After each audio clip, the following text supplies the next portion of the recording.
natin sa mga gastusin na ito? Tanggal na nga sa trabaho eh. Paano ang gagawin ko? Sana tanggal ako eh. Malas eh. Nako! Paano ka kasi hindi mamalasin, ha? Wala kang ambisyon! Kontento ka na ganito tayo habang buhay, isang kahig, isang tuka! Tapos sasabayan mo pa ng pag-iinom!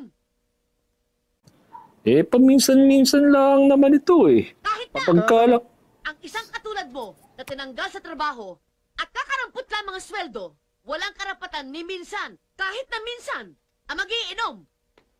Kahit tubig? Panggastos mo nga sa sarili mo, kulang na!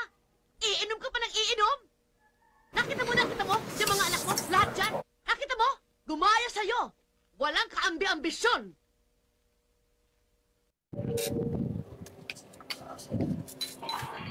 Naku! Puwisit na ito, ah! Ano naman eh. Talagang hindi na ba kayo titigil? Wala na kayo ibang ginawa kundi mag-away ah. Kaya minamalas tong bahay na to eh.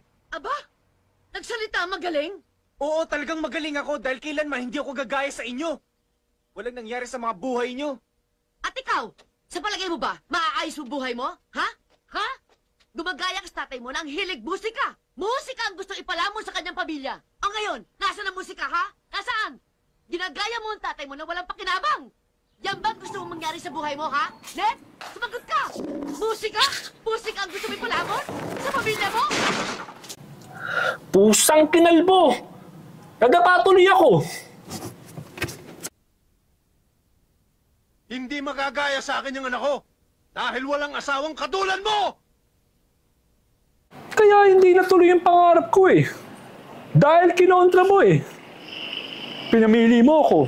Kung ipangarap ko o ikaw, natural, pipiliin kita. Mahal kita eh. O anong nangyari sa akin ngayon? Isa akong walang kakwento-kwentang tao. Walang pangarap, walang ambisyon, walang direksyon. Pero kahit ganito ako, kahit kailan hindi ako nagsisi, na nawalang pangarap ko dahil pinili kita. Kasi mahal kita eh.